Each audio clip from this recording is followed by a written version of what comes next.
ప్రభుత్వం ఏంటి చేస్తుంది, ప్రభుత్వం ఏంటి మనకు చేయదు. మేము బాగా అలసిపోయాం. అసలు మాకు ఎవరు నమ్మాలో కూడా తెలియదు, ఏ ప్రభుత్వం నమ్మాలో కూడా తెలియదు. ఓట్లు దండుకునేటప్పుడు అన్ని విధాలు దండుకునేటప్పుడు మేమున్నాం అంటారు, కానీ ఇప్పుడు ప్రాణాలు పోయేటప్పుడు ఎవరున్నారు?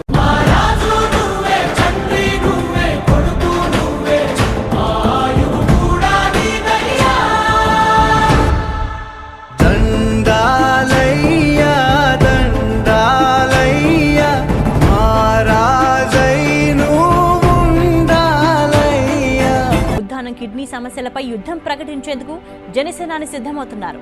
బాధితులకు సాయం అందించడమే కాకుండా సమస్యను సమూలంగా పరిష్కరించే దిశగా ఆయన ఆలోచిస్తున్నారు. నెలల క్రితం నాకు నా దృష్టికి వచ్చినప్పుడు పార్టీ తరఫు నుంచి మీడియా టీం పంపించిన, అలాగే రీసెర్చ్ టీం కూడా పంపించాను.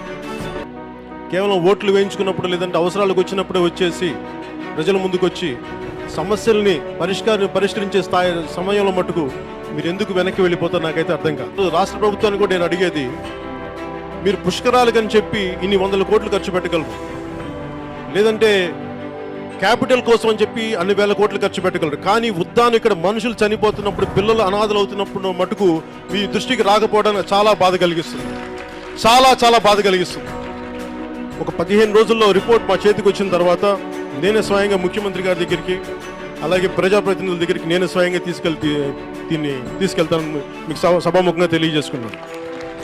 వచ్చి 48 గంటల్లో ఈ కిడ్నీ వ్యాధి వల్ల అనాథలు అయిపోయిన పిల్లలకి మెడికల్గా ఎట్లా ఆదుకుంటారో ఇవన్నీ మీరు కమిటీ వేసి మాకు నెక్స్ట్ 48 గంటల్లో ప్రజలకు వివరించాల్సిందిగా నేను కోరుకుంటున్నాను.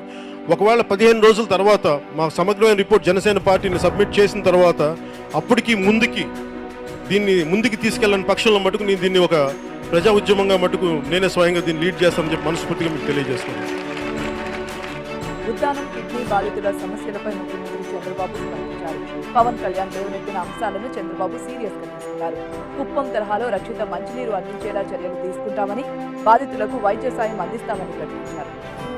ఉద్దానం కిడ్నీ వ్యాధిగ్రస్తుల కోసం ప్రత్యేక డయాలసిస్ యూనిట్ ను పెట్టే ఆలోచన చేస్తున్నట్లు మంత్రి కామినేని తెలిపారు. శ్రీకాకుళం జిల్లా ఉద్దానంలోని కిడ్నీ సమస్య తెలుసుకునేందుకు ప్రత్యేక బృందాన్ని పంపుతున్నట్లు కేంద్ర ఆరోగ్య శాఖ మంత్రి జేపీ నడ్డా ప్రకటించారు.